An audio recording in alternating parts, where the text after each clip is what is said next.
Bismillahirrahmanirrahim. Assalamualaikum warahmatullahi wabarakatuh. Alhamdulillah. Wassalatu wassalamu ala rasulillahi wa ba'd. Kaum muslimin dan muslimat, pemirsa Asil TV, yang semoga senantiasa dirahmati dan diberkahi oleh Allah Subhanahu wa ta'ala. Selamat bertemu di petang hari ini, petang Jumat, di hari yang mulia dan di penghujung hari juga yang mudah-mudahan menjadi waktu-waktu terbaik juga bagi kita di pekan ini. Kaum muslimin dan muslimat, pemirsa Asil TV yang semoga senantiasa dirahmati dan diberkahi oleh Allah Subhanahu wa ta'ala. Insyaallah ta'ala, pada pertemuan ini, kita akan berbicara setengah jam ke depan, kemudian dilanjutkan dengan tanya jawab seputar mengenal ilmu fikih, yang merupakan bagian pertama dari serial kajian kita, yang insya Allah akan kita lanjutkan. Kajian yang kita beri nama Kuliah Fikih, di mana kita akan membahas tema-tema yang berkaitan dengan masalah fikih, termasuk juga tentunya hukum-hukum fikih. Nah, di bagian yang pertama ini, kaum muslimin dan muslimat, kita akan berbicara atau mengupas secara ringkas tentang apa itu ilmu fikih. Kemudian, setelah itu, setelah kita memahami apa itu ilmu fikih, kemudian apa yang dimaksud dengan fikih itu sendiri, lalu siapa yang disebut dengan ahli fikih, kemudian tema atau materi pembahasan dalam ilmu fikih itu apa pula perbedaannya dengan ilmu usul fikih, dan lain-lainnya. Nah, ini yang akan kita bahas secara singkat pada pertemuan pertama ini. Saudara-saudari pemirsa Asil TV yang semoga senantiasa dirahmati dan diberkahi oleh Allah Subhanahu wa ta'ala. Ilmu fikih adalah ilmu yang agung, ilmu yang mulia, ilmu yang sangat dibutuhkan oleh setiap muslim. Tidak seorang pun dari kaum muslimin melainkan dia membutuhkan ilmu fikih itu dalam kehidupan sehari-hari. Oleh karena itulah, membuat ilmu fikih itu menjadi ilmu yang istimewa. Karena dia merupakan kebutuhan kaum muslimin setiap hari.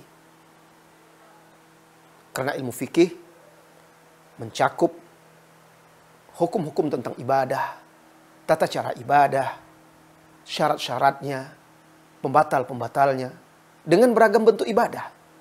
Dan juga mencakup hukum muamalah, hukum-hukum yang berkaitan dengan al-ahwal asy-syakhsiyah, pernikahan, talak, rumah tangga, hak-hak dan kewajiban di dalam rumah tangga, hukum-hukum yang berkaitan dengan warisan, peradilan, dan banyak lagi yang berkaitan dengan kehidupan kita sehari-hari. Yang dibutuhkan oleh manusia itu dipelajari dalam ilmu fikih.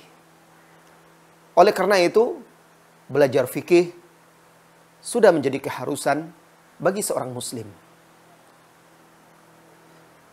Khususnya masalah-masalah rukun Islam.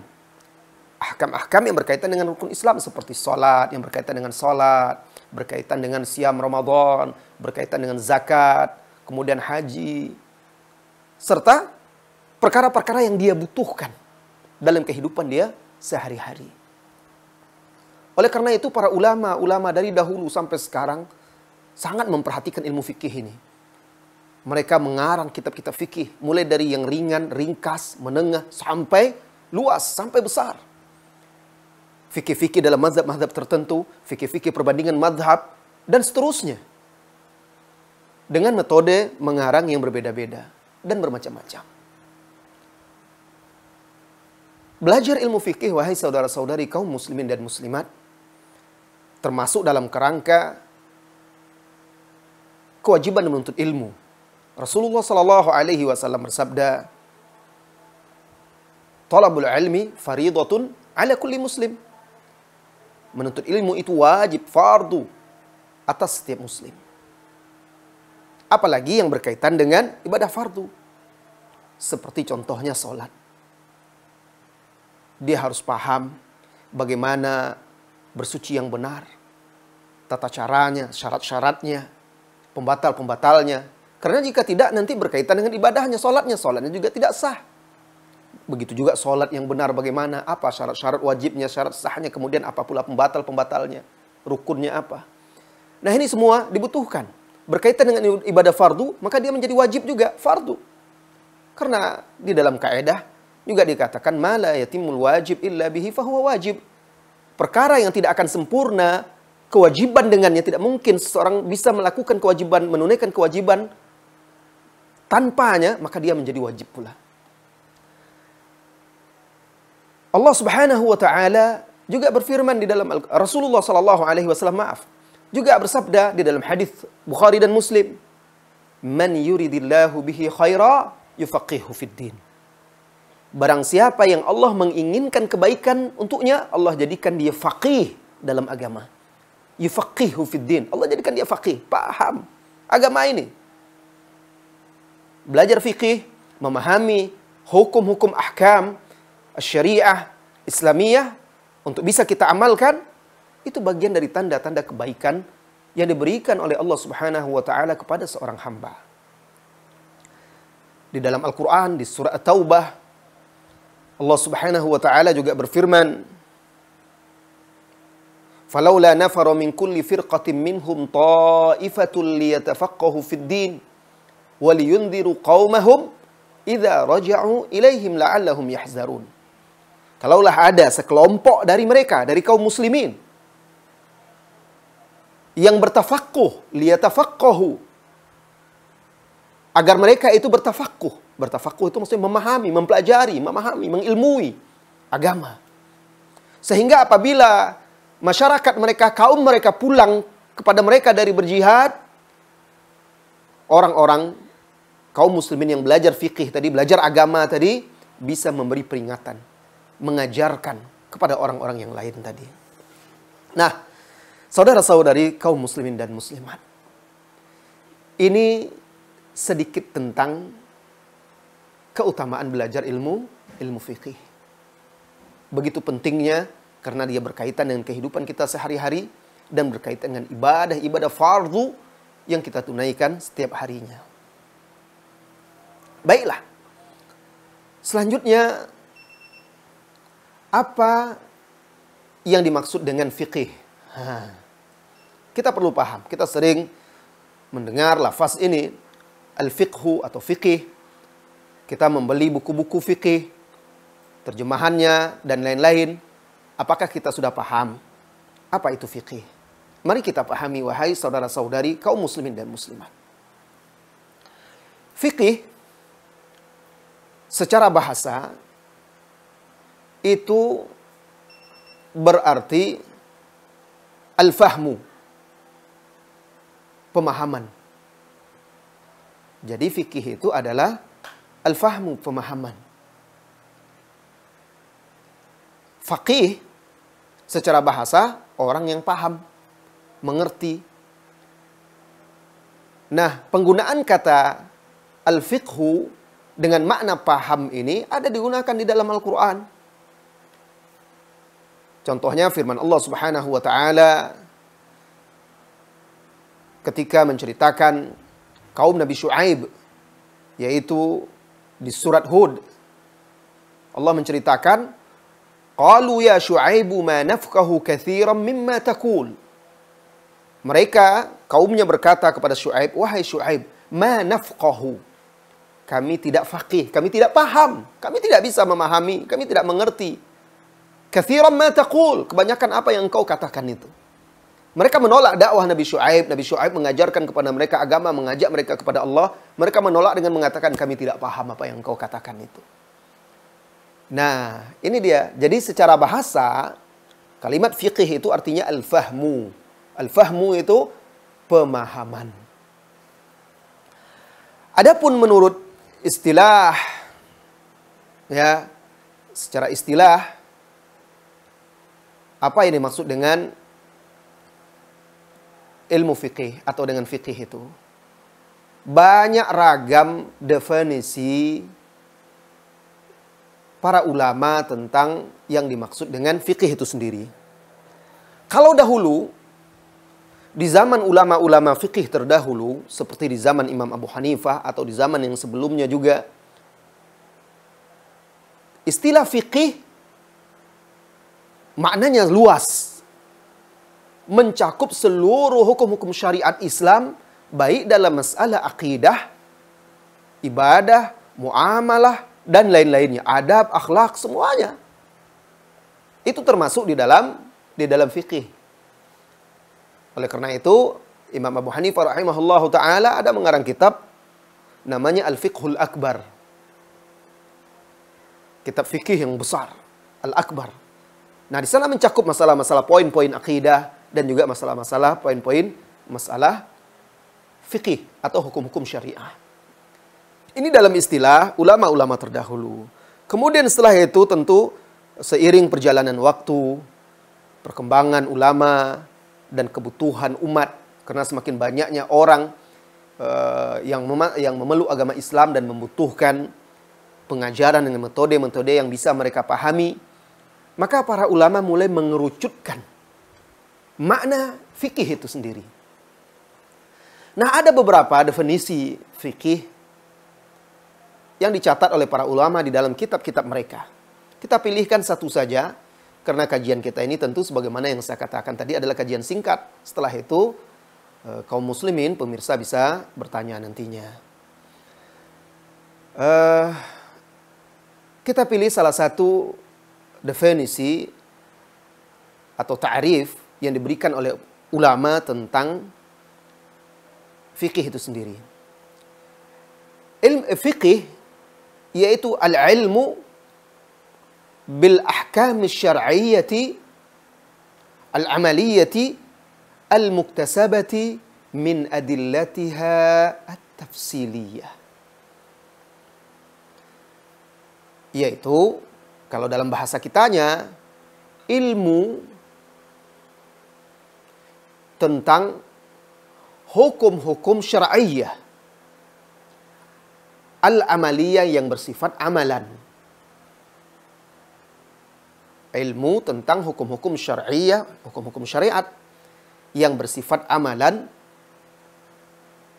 yang diambil atau disimpulkan dari dalil-dalilnya yang terperinci, yang mendetail. Ini dia fikih. Mari kita coba pahami pengertian ini atau definisi ini, agar kita bisa tahu apa itu fikih atau ilmu fikih itu. Di sini dikatakan, wahai saudara-saudari kaum muslimin dan muslimat, fikih itu adalah ilmu tentang hukum-hukum syariat yang bersifat amalan, amaliyah. Kenapa dikatakan di situ hukum-hukum syariat yang bersifat amalan? Karena tidak termasuk dalam pembahasan ilmu fikih sekarang masalah-masalah keyakinan, i'tiqad. Maka disebut di sini amalan, bersifat amalan. Kalau yang berkaitan dengan keyakinan, i'tiqadat, keyakinan, itu adalah keimanan, akidah. Pembahasannya adalah pembahasan akidah, bukan lagi pembahasan ilmu fikih. Kita ulangi lagi, saudara-saudari kaum muslimin dan muslimat. Fikih itu, ilmu fikih itu ilmu tentang hukum-hukum syariah. Hukum-hukum syariah itu berupa perintah-perintah Allah, larangan-larangannya, atau perkara-perkara yang dibolehkannya. Perintah itu bisa wajib, bisa sunnah, mustahab. Larangan itu bisa haram, bisa makruh. Kemudian ada perkara-perkara yang mubah. Diberi pilihan bagi kita untuk melakukan atau tidak. Nah, ini dia hukum-hukum syariah. Al-amaliyah yang bersifat amalan. Amalan hati seperti niat. Itu termasuk dalam pembahasan atau tema-tema ilmu fikih. Kemudian amalan anggota badan kita banyak sekali ya. Contohnya sholat, zikir, membaca Al-Quran, berpuasa, bersedekah, haji, Dan banyak lagi ibadah-ibadah yang berkaitan dengan amaliyah, dengan amalan. Jadi ilmu tentang hukum-hukum syar'iyah yang bersifat amalan yang diambil atau disimpulkan dari dalil-dalilnya yang terperinci. Nah, dari dalil-dalilnya yang terperinci, maksudnya itu dalil-dalil fikih, Al-Quran, dari hadis, kemudian dari ijma' dan qiyas. Nah, ini diantara dalil-dalil ilmu dasar sumber-sumber ilmu fikih yang darinya lah para ulama-ulama menyimpulkan hukum-hukum syar'iyah. Seputar halal dan haram, wajib dan tidak, makruh, sunnah, mubah, dan lain-lainnya. Itu diambil dari Al-Quran, atau hadis, atau kedua-duanya. Diambil dari ijma', diambil dari qiyas. Dan ini insya Allah juga akan kita pelajari nanti secara ringkas juga pada pertemuan-pertemuan berikutnya. Apa itu Al-Quran yang dimaksud sebagai sumber ilmu fikih? Apa itu hadis yang dimaksud sebagai sumber fikih, hukum-hukum syariah? Apa itu ijma'? Apa itu qiyas? Nah, ini perlu juga kita paham sehingga kita tidak buta terhadap agama kita. Jadi itu secara singkat penjelasan tentang definisi fikih itu. Baik. Kemudian kaum muslimin dan muslimat, kita sering mendengar istilah seperti fikih. Kemudian ada usul fikih. Kemudian juga ada syariah. Tadi kan kita mendengar ahkamus syariah. Kemudian ilmu fikih. Ada lagi ilmu usul fikih.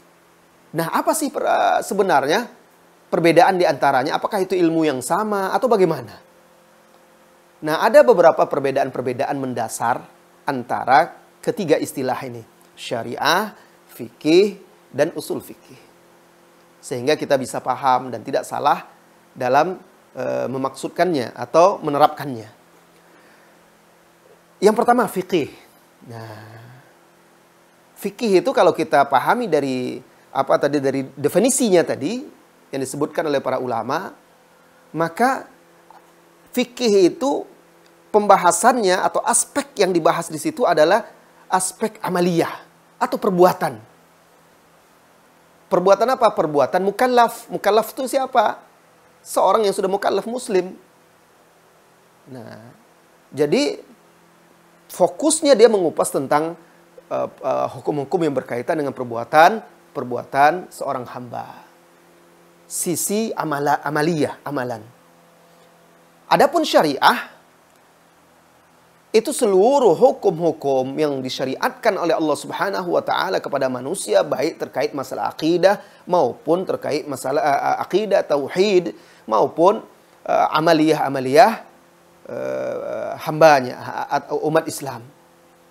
Ini syariat. Jadi dari sini kita bisa paham, fikih itu dia lebih luas. Kemudian syariah itu lebih luas. Syariah itu maknanya luas, kemudian di dalam syariah itu ada fikih. Nah, ini bisa kita membedakannya. Adapun usul fikih, itu ilmu yang mengkaji, mempelajari dalil-dalil fikih itu secara global. Dalil-dalil fikih yang global itu. Itu yang dikaji dan dipelajari. Dan cara menyimpulkan hukum darinya. Nah, itu dibahas di dalam ilmu usul fikih. Nah, ilmu usul fikih ini yang mempelajari, yang mengkaji, itu para penuntut-penuntut ilmu yang ingin betul-betul mendalami ilmu fikih. Para ulama-ulama.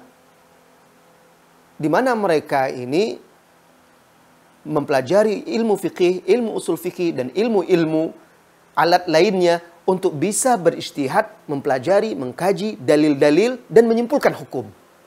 Nah, ini ilmu usul fikih. Jadi, ilmu yang membahas dalil-dalil fikih yang ijmaliyah, yang global, yang bersifat global. Dan cara bagaimana menyimpulkan hukum darinya. Kemudian juga ilmu yang mengkaji tentang orang yang berhak menyimpulkan hukum.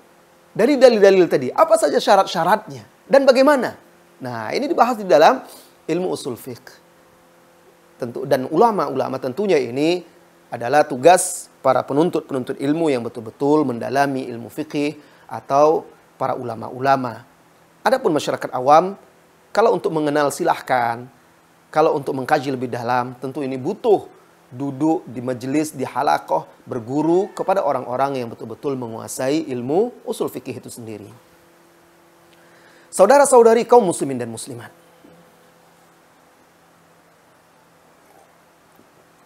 kita sudah paham apa yang dimaksud dengan fikih, baik secara bahasa maupun secara istilah.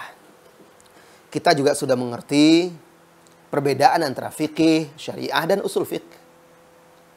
Baik, selanjutnya tema dari atau materi dari ilmu fikih itu sendiri. Materi yang dikaji dalam ilmu fikih itu sendiri. Apa? Seputar apa? Nah, ini perlu kita tahu. Nah, para ulama menjelaskan, materi yang dikaji dalam ilmu fikih itu adalah perbuatan al-mukallafun. Mukallaf, orang-orang yang mukallaf. Itu yang dikupas, dipelajari menjadi target dan sasaran dalam pengkajian ilmu fikih. Baik dari segi wajib, sunnah, haram, makruh, atau mubah.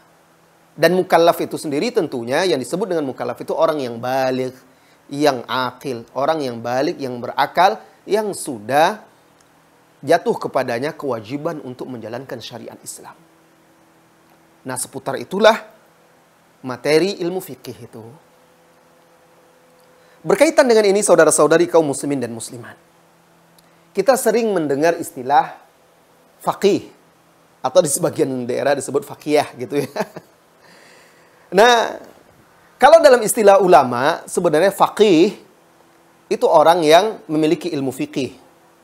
Atau kata para ulama, penjelasannya, istilah atau gelar al-faqih atau faqih itu adalah orang yang menguasai sejumlah besar atau mayoritas hukum-hukum syariat. Orang yang benar-benar menguasai kebanyakan atau mayoritas ilmu atau hukum-hukum syariah. Jadi dia menguasai banyak, mayoritas bab-bab fikih. Itu dia kuasai, benar-benar dia kuasai. Sehingga dia bisa mengetahui hukum-hukum tersebut dan bisa pula menjelaskannya ketika dibutuhkan. Atau kata para ulama, faqih itu adalah orang yang memiliki kemampuan untuk menyimpulkan hukum-hukum fikih dari dalil-dalilnya. Oleh karena itu, kata para ulama, kalau seandainya ada orang baca 1-2 kitab fikih, dia sekedar tahu cara berwudu, cara sholat, itu belum dikatakan faqih. Karena kata para ulama, yang dikatakan faqih itu orang yang menguasai ke mayoritas hukum-hukum syariah itu yang ada di dalam bab-bab fikih. Atau orang yang memiliki kemampuan dan kesiapan untuk menyimpulkan hukum-hukum fikih, hukum-hukum syariah dari dalil-dalilnya. Berarti ini betul-betul orang yang menguasai, dia menguasai ilmu bahasa Arab, dia menguasai ilmu tafsir, ayat-ayat Al-Quran dia paham, ilmu tafsir tentunya dengan cabang-cabangnya, disiplin ilmu tafsir tersebut. Dia menguasai ilmu usul fiqh, dia menguasai qawaid wa dawabit fiqhiyah, kaidah-kaidah dan dawabit-dawabit fiqhi. Dia juga menguasai ikhtilafat, perselisihan akwal pendapat ulama, perselisihan mereka, ijma' mereka. Nah, dia menguasai banyak lagi ilmu-ilmu yang berkaitan yang dibutuhkan bagi seorang yang ingin menyimpulkan hukum dari dalil-dalil seperti Al-Quran, hadis, ijma' dan qiyas. Nah, itu dia yang disebut faqih. Di sebagian tempat kan, kalau sudah bisa baca doa, mimpin doa, sudah di sebagian tempat sudah digelari itu sebagai faqih. Nah, sebenarnya faqih menurut para ulama jauh lebih tinggi dan mumpuni daripada itu. Saudara-saudari kaum muslimin dan muslimat yang semoga senantiasa dirahmati dan diberkahi oleh Allah Subhanahu wa taala. Nah, itu dia muqaddimah atau permulaan awal ya untuk mengenal ilmu fikih secara ringkas. Nanti insya Allah kita akan lanjutkan lagi mengupas sejarah ilmu fikih ini, mengenal imam-imam fikih, mazhab-mazhab fikih, imam-imam fikih seperti mengenal mazhab Imam Abu Hanifah dan mazhabnya. Kita akan juga mengenal Imam Malik dengan mazhabnya, mazhab fikihnya. Kemudian juga kita akan mengenal juga Al-Imam Asy-Syafi'i dengan mazhab fikihnya, Imam Ahmad bin Hanbal dengan mazhab fikihnya.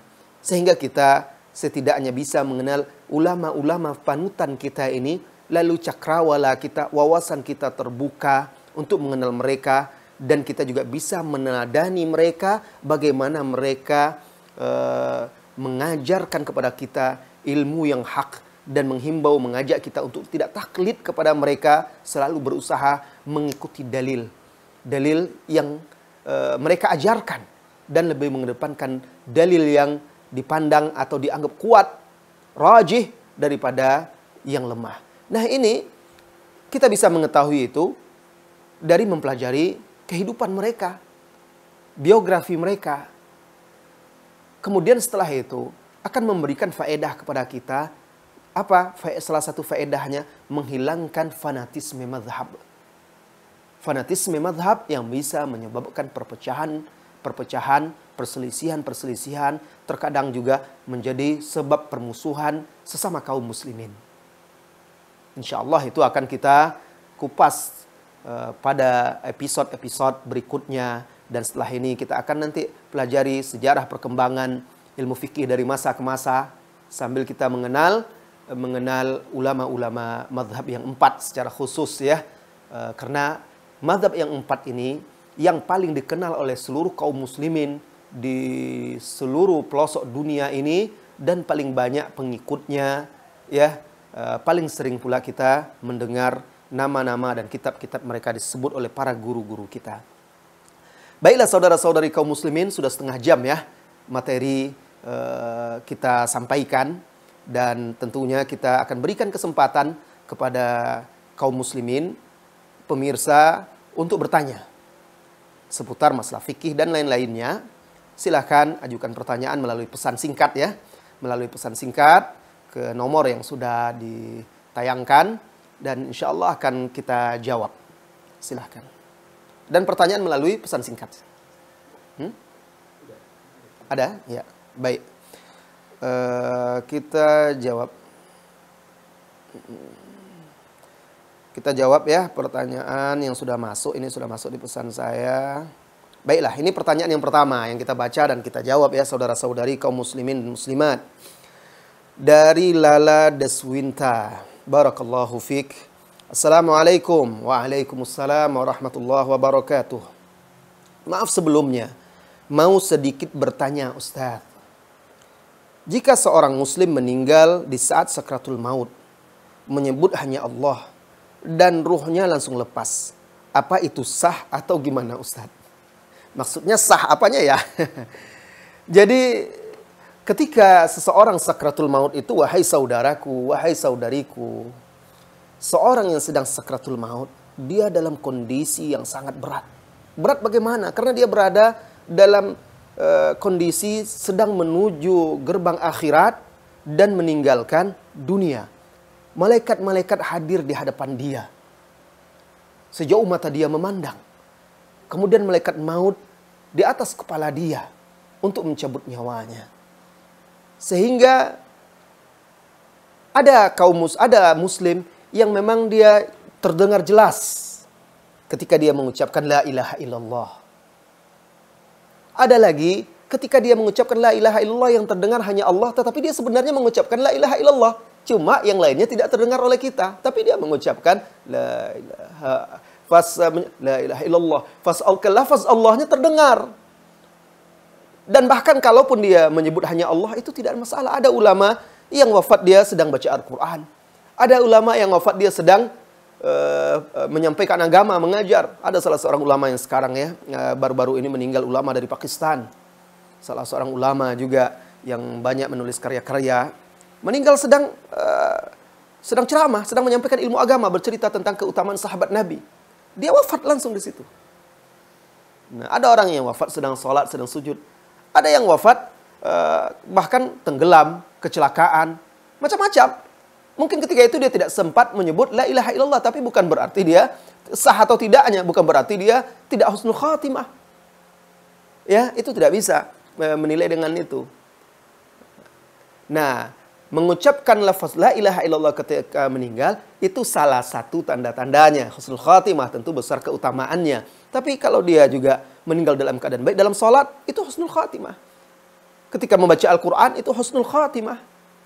Ya.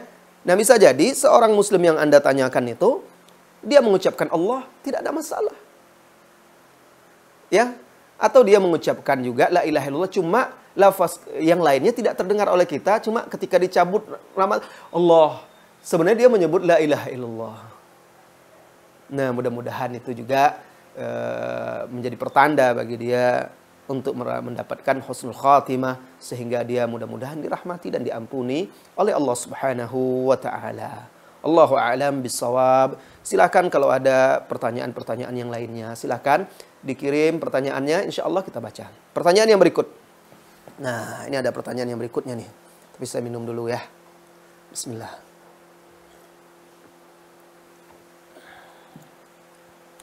Assalamualaikum Ustadz. Tanya Ustadz.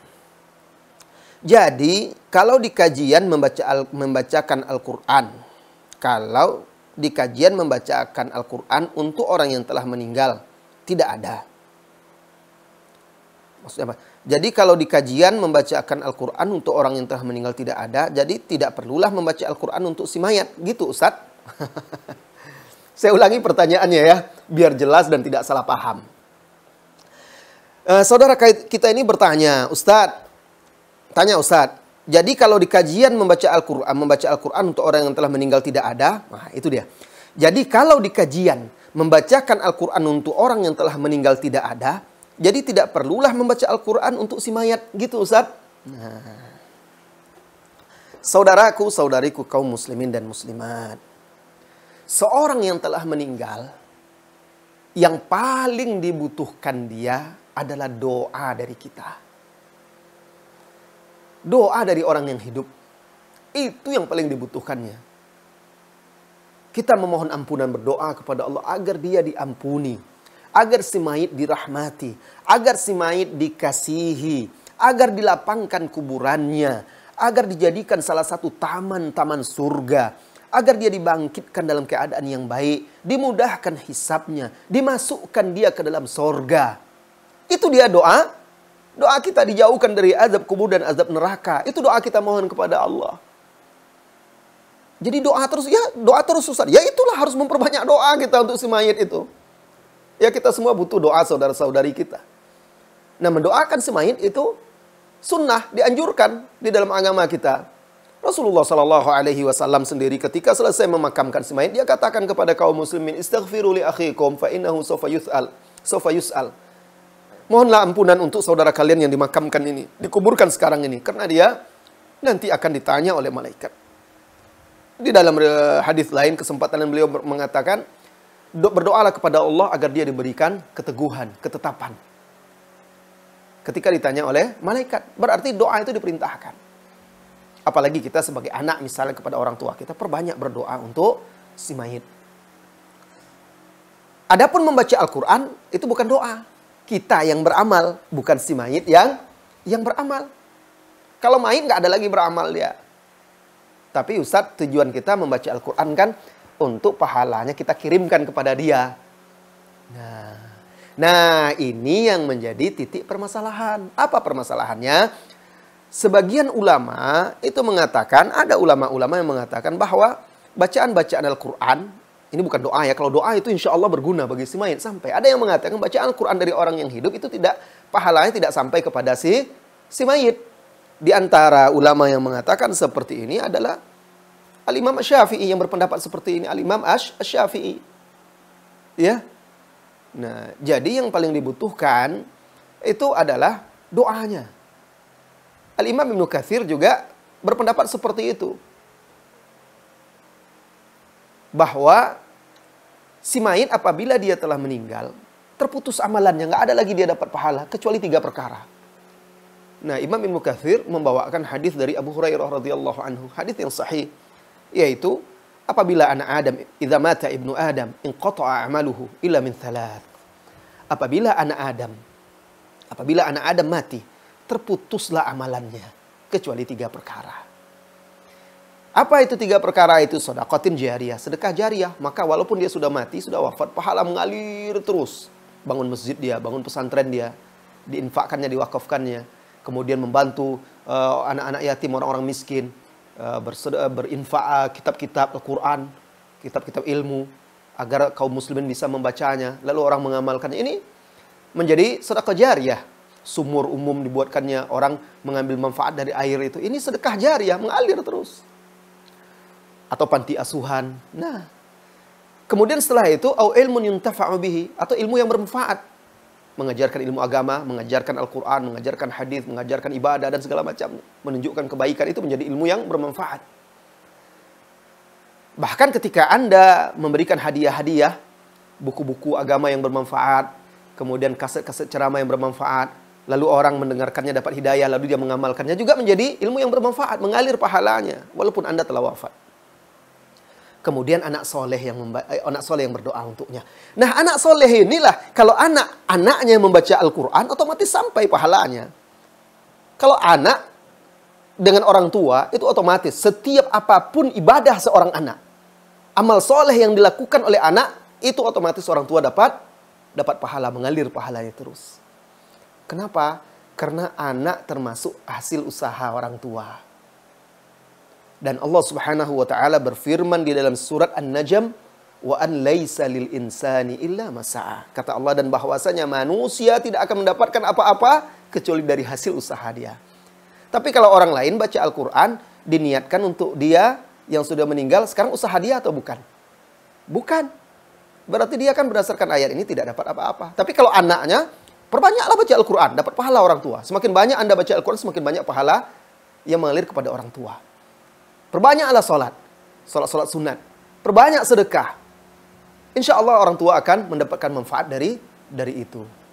Termasuk doa juga. Nah, ini sebagian ulama berpendapat seperti itu. Sebagian ulama ada juga yang berpendapat bahwa bacaan-bacaan Al-Quran itu bisa sampai kepada si mayit. Allahu a'lam. Adapun sepanjang pengkajian saya, pendapat yang mengatakan bahwa membaca Al-Quran dan mengirimkan pahalanya kepada si mayit itu tidak sampai, oleh karena kecuali anaknya ya yang membaca Al-Quran. Oleh karena itu dia lebih membutuhkan doa daripada kita. Allahu a'lam bissawab. Ada lagi pertanyaan? Baik. Ada lagi pertanyaan yang masuk, silahkan bagi saudara-saudari kaum muslimin yang lainnya yang hendak bertanya. Layangkan pertanyaan, kirim di pesan singkat, dan insya Allah akan kita jawab ya. Nomornya ada di layar kaca Anda insya Allah. Bismillah, Assalamualaikum Ustaz. Apakah seseorang boleh menjadi makmum di belakang seorang imam yang perokok dan pencukur jenggot? Nah. Apakah seseorang boleh menjadi makmum di belakang seorang imam yang perokok dan pencukur jenggot? Saudara-saudari kaum muslimin dan muslimat yang semoga senantiasa dirahmati dan diberkahi oleh Allah Subhanahu wa taala. Imam-imam, ulama-ulama kita, mereka sepakat. Bahkan itu mereka masukkan di dalam poin-poin akidah Ahlus Sunnah wal Jamaah. Bahwasanya Ahlus Sunnah wal Jamaah membolehkan sholat di belakang imam-imam yang fasik. Ya, selama imam itu muslim, dia masih seorang muslim, maka sholat di belakangnya boleh dan sah. Akan tetapi, kalau ada imam yang lebih baik, tentunya itu lebih utama lagi. Karena imam-imam itu kan ada syarat-syaratnya. Ya, kalau yang Anda tanya, boleh menjadi makmum di belakang seorang imam yang perokok dan mencukur jenggot? Boleh, sholatnya sah. Tetapi hendaknya ta'mir masjid atau orang yang bertanggung jawab di masjid tersebut, hendaklah mereka menentukan yang menjadi imam itu betul-betul orang yang layak menjadi imam. Karena imam itu tanggung jawab dia dunia dan akhirat. Nabi SAW menegaskan di dalam Sahih Bukhari, kalau imam itu, dalam hadis Bukhari, kalau imam itu benar, pahalanya untuk kalian dan untuk imam itu. Kalau imam itu salah, pemimpin itu salah, maksudnya imam termasuk imam sholat di sini, keliru, maka kalian dapat pahala makmum, dan kesalahan itu tanggung jawab, dosanya tanggung jawab si imam. Jadi jangan sembarangan ya. Jangan dianggap remeh menjadi imam. Maka ta'mir masjid, hendaklah memilih imam itu orang-orang yang memenuhi syarat.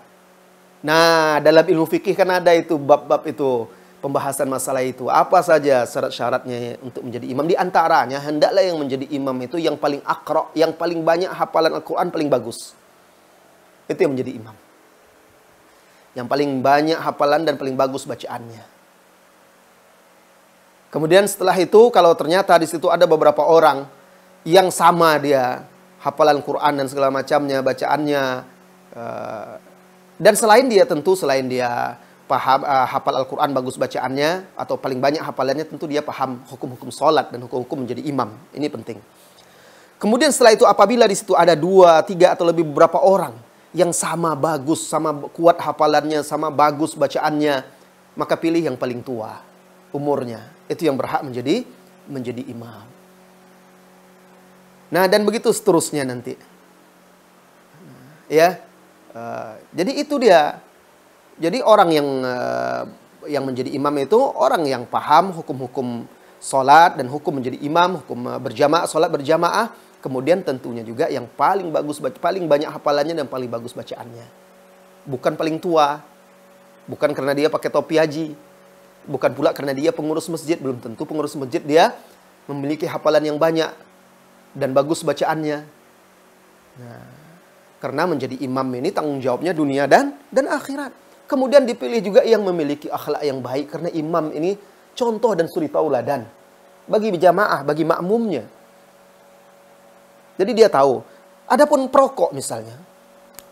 Rokok ini sudah jelas baunya saja tidak baik.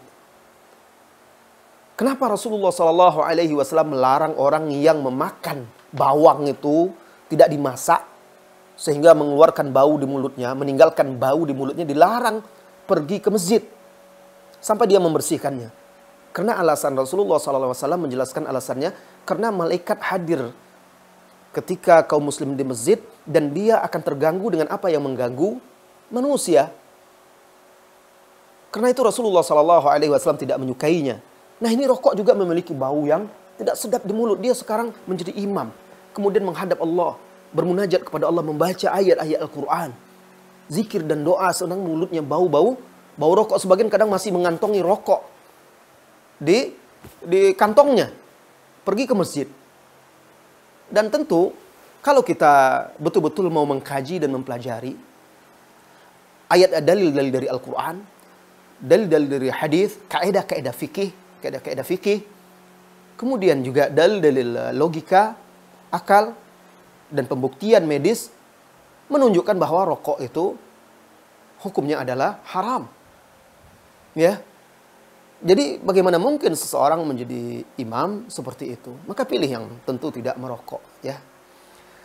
Kemudian juga masalah dia juga pencukur jenggot. Nah, pencukur jenggot. Seluruh ulama-ulama mazhab, ahli hadis, ahli fikih, mereka semua sepakat bahwa Rasulullah SAW berjenggot dan dia menganjurkan, memerintahkan kita untuk memanjangkan jenggot. Karena hadisnya nggak mungkin diingkari. Hadisnya banyak sekali di kitab-kitab hadis, nggak mungkin diingkari. Rasulullah SAW itu memerintahkan. Mau kita kemanakan perintah Rasulullah itu? Rasulullah memerintahkan kita memelihara jenggot, dan bentuk lafaz-lafaz perintah itu macam-macam. Ada aful liha, waffirul liha, biarkan dia tumbuh banyak, biar kepanjangkan jenggot. Wa qassus syawarib, rapikan, potong kumis. Nah, ya, suruh rapikan dan jenggot dibiarkan. Itu perintah. Mau kita kemanakan hadis-hadis ini? Buka kitab-kitab hadis ada. Oleh karena itu, para ulama semua sepakat itu adalah sunnah syariat yang diperintahkan oleh Rasulullah Sallallahu Alaihi Wasallam. Jadi kita bahas secara singkat aja masalah jenggot, tidak detail ya.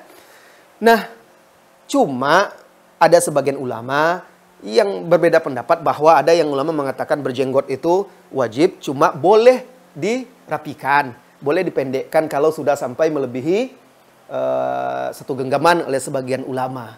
Atau ada yang berpendapat dirapikan. Tetapi tetap saja pendapat yang paling kuat kalau kita mau jujur, tujuan kita adalah mengikuti hadis, mengikuti Rasulullah Sallallahu Alaihi Wasallam, maka kita dapati hadis-hadis Rasulullah Sallallahu Alaihi Wasallam itu memerintahkan kita untuk memelihara jenggot dan memanjangkannya. Bagaimana Ustaz, jenggotnya dikit? Ya peliharalah yang sedikit itu. Rasulullah tidak membeda-bedakan mau banyak jenggot mau tidak. Karena perintah itu bukan untuk orang Arab saja. Beliau diutus untuk seluruh manusia. Ya, bukan untuk orang Arab, tetapi agama yang beliau bawa untuk kita semua, dan itu bagian dari perintah dia. Ya, itu masalah imam tadi. Baik, masih ada pertanyaan lagi nih. Silakan, mungkin masih ada 1-2 pertanyaan, masih bisa ini kita jawab sampai pukul 17.30 ya. Assalamualaikum Ustaz, saya baru hijrah. Apakah sholat yang ditinggal dulu harus diganti? Terima kasih Ustaz. Nah, mengganti sholat yang ditinggalkan dalam istilah ilmu fikih itu namanya mengqadha. Mengqadha sholat.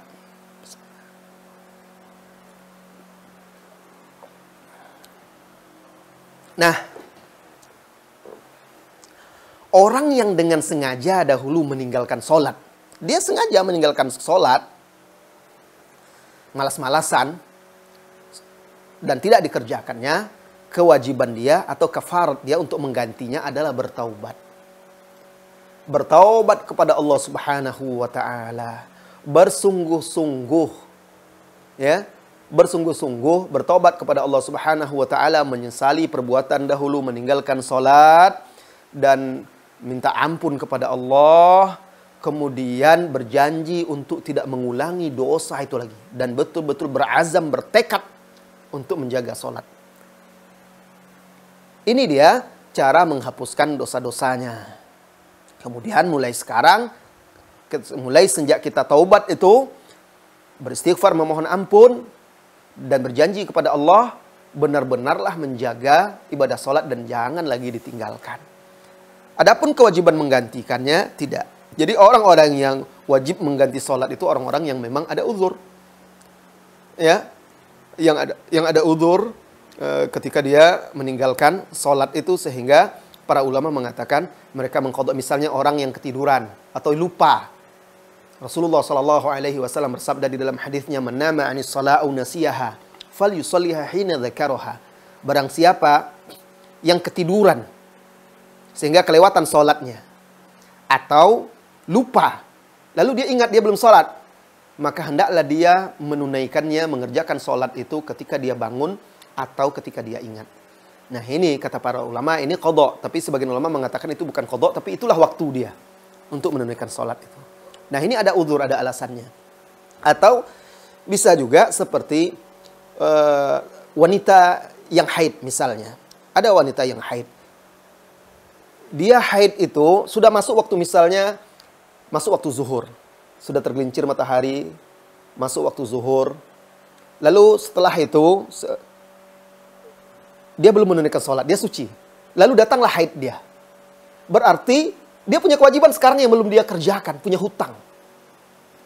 Nah, dan kata para ulama, nanti setelah dia suci, dia wajib mengqadha zuhurnya itu. Karena dia sudah masuk waktu wajib sholat, lalu dia tidak kerjakan, datang haid. Misalnya dia masih masak-masak, masih apa dan segala macam, waktu zuhur sudah datang, ketika dia mau berwudu, rupanya sudah keluar darah haid. Kan nggak bisa sholat. Berarti tadi kan sudah waktu wajib sebenarnya. Nah, haidnya itu datangnya setelah masuknya waktu wajib. Maka dia wajib mengganti sholat ini, mengqadha sholat ini. Nah, ini salah satu contoh-contoh mengqadha sholat. Ya. Nah, adapun orang yang meninggalkan dengan sengaja, itu tidak diperintahkan untuk mengqadhanya. Lagian juga berapa banyak sholat yang akan diqadhanya, dia pun tidak akan bisa menghitungnya. Ya, cukup dia bertobat, beristighfar, memohon ampun kepada Allah Subhanahu wa Ta'ala. Baik, ada lagi, silahkan kalau ada pertanyaan lagi dari kaum muslimin dan muslimat. Mungkin satu saja kalau ada pertanyaan, silahkan. Kami tunggu ya.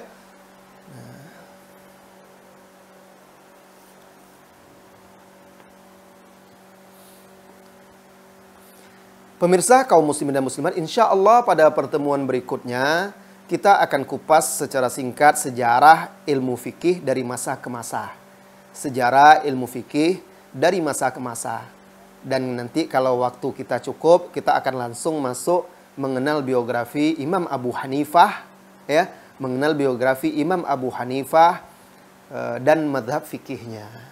Serta kita ingin tahu juga sekarang madhab Hanafi atau Imam Abu Hanifah itu madhab fikihnya tersebar di mana, ya. Kita perlu tahu sebagai wawasan dan pengetahuan kita sehingga kita bisa pula memahami bahwa ternyata madhab yang kita kenal hanya madhab Syafi'i saja, ternyata di belahan bumi lain ada saudara-saudara kita yang memegang madhab fikih yang lainnya. Baik, ini ada pertanyaan lagi dan ini kita jadikan pertanyaan yang terakhir ya pada hari ini, pada pertemuan ini. Assalamualaikum Ustaz, saya dari Riau. Yang ingin saya tanyakan, ada teman saya sudah 7 hari suaminya wafat. Di mana teman saya tidak mengadakan tahlilan. Di hari ke-7, teman saya ini mengundang orang di sekitarnya untuk makan-makan. Katanya dalam rangka bersedekah. Itu bagaimana Ustadz hukumnya? Ya, ada kebiasaan dari saudara-saudari kita kaum muslimin dan muslimat menuju hari, ya, atau di hari ke-7 itu mereka berkumpul-kumpul di rumah si mayit. Nah, kemudian di sana makan-makan, bersedekah dengan alasan bersedekah. Sebagian lagi di sana baca Yasin ya, tahlilan dan segala macam. Nah, sekarang dia tidak tahlilan, cuma dia mengundang kaum muslimin untuk makan dengan alasan bersedekah. Saudara-saudari kaum muslimin dan muslimat, sebenarnya ini kembali kepada kurangnya faham tadi ilmu fikih tadi. Kalau kita tahu sedekah itu sebenarnya apa sedekah itu dan untuk siapa? Kalau sedekah itu kan untuk fakir miskin. Sekarang yang kita undang itu fakir miskin atau bukan? Ya, banyak ya di undang-undang itu malah orang-orang yang tetangga kita yang berduit, yang berada, bukan kategori miskin lah. Jadi mau sedekah apa? Nah, ya. Kalau memang mau sedekah orang miskin, cari orang miskin, beri sedekah. Ini lebih baik. Nah, jadi sebenarnya berkumpul-kumpul di rumah si mayit untuk makan-makan, malah sebenarnya itu membebani keluarga si mayit. Kenapa? Mereka ini lagi berduka. Lagi dihimpit oleh musibah, dirundung musibah. Seharusnya kaum muslimin lah, tetangga-tetangganya, masyarakat di sekitar itu membantu dia menyediakan makanan. Oleh karena itu Rasulullah SAW, saudaraku, saudariku, ketika Ja'far bin Abi Thalib gugur di medan perang, beliau bertakziah menengok keluarga Ja'far ini. Ja'far ini kan sepupu beliau, anak Abu Thalib, saudaranya Ali. Beliau lihat anaknya Ja'far ini, beliau usap kepalanya masih kecil. Kasihan beliau, beliau doakan. Kemudian beliau berkata kepada kaum muslimin, Isna'u li ali Ja'farin ta'am.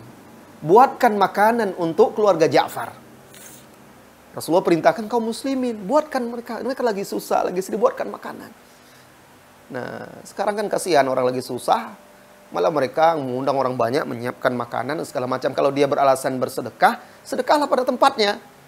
Untuk orang miskin yang membutuhkan, insya Allah dapat pahala bermanfaat. Misal masih ada harta si mayit kan, gunakan harta si mayit untuk bersedekah itu. Mungkin ada wasiat-wasiat, ini harta saya sebagian, sepertiganya atau berapa yang tidak melebihi sepertiga, mau dia wasiatkan untuk fakir miskin. Bisa ditunaikan wasiat beliau itu. Atau anak-anaknya mau bersedekah tanpa wasiat bapaknya juga, tidak ada masalah, insya Allah dapat manfaat dan pahala mengalir kepada bapaknya atau ibunya yang sudah meninggal. Tapi bersedekah tentu kepada orang pada tempatnya, orang-orang miskin. Adapun berkumpul-kumpul makan itu memang tidak dicontohkan oleh Rasulullah SAW. Bagusnya kita yang membuatkan makanan, kirim makanan, kita gilir.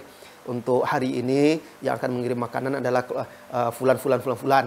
Pagi dia siapkan makanan, siang nanti ada lagi yang ngantar makanan, sore ada lagi yang mengantar makanan. Sambil ngantar makanan nggak apa-apa, duduk di situ beri nasihat, beri motivasi, semangat, temani mereka. Wah, sampai Berapa hari kita lihat sampai kita lihat mereka sudah kembali hidup seperti biasanya. Sudah bisa menghilangkan kesedihannya itu. Nah ini tentu mereka merasa diperhatikan. Dapat musibah ada ternyata saudara-saudara kita yang bersama kita ini. Kita lagi susah dan segala macam. Nah ini luar biasa ya. Buatkan makan. Jadi dia nggak mikirkan sibuk-sibuk untuk masak dan segala macam lagi. Sampai berapa lama Ustadz? Ya sampai kira-kira meringankan mereka lah. Tidak ada pula ketentuannya ya. Sebagian ulama ada yang mengatakan 3 hari. Tapi tidak ada pula penetapannya dalam hadis-hadis yang sahih dan sharih yang tegas yang menetapkan batas hari tersebut. Bahkan sebenarnya sebagian ulama kita menganggap, ulama-ulama dalam mazhab Syafi'i, kumpul-kumpul di rumah si mayit makan-makan itu termasuk bagian dari meratap. Mengingat-ingat kematian dia sehingga jadi mengulang lagi kesedihan ya. Nah, jadi itu seputar masalah tersebut. Keluarga si mayit perbanyaklah berdoa, perbanyak ibadah ya, agar si mayit tersebut dirahmati, diampuni oleh Allah Subhanahu wa taala. Baik, kaum muslimin dan muslimat, sudah 1 jam kurang lebih ya kita bersama di channel Asil TV. Mudah-mudahan Allah Subhanahu wa taala melimpahkan kepada kita ilmu yang bermanfaat dan juga melimpahkan taufik membimbing kita untuk mengamalkan ilmu tersebut dalam kehidupan kita sehari-hari.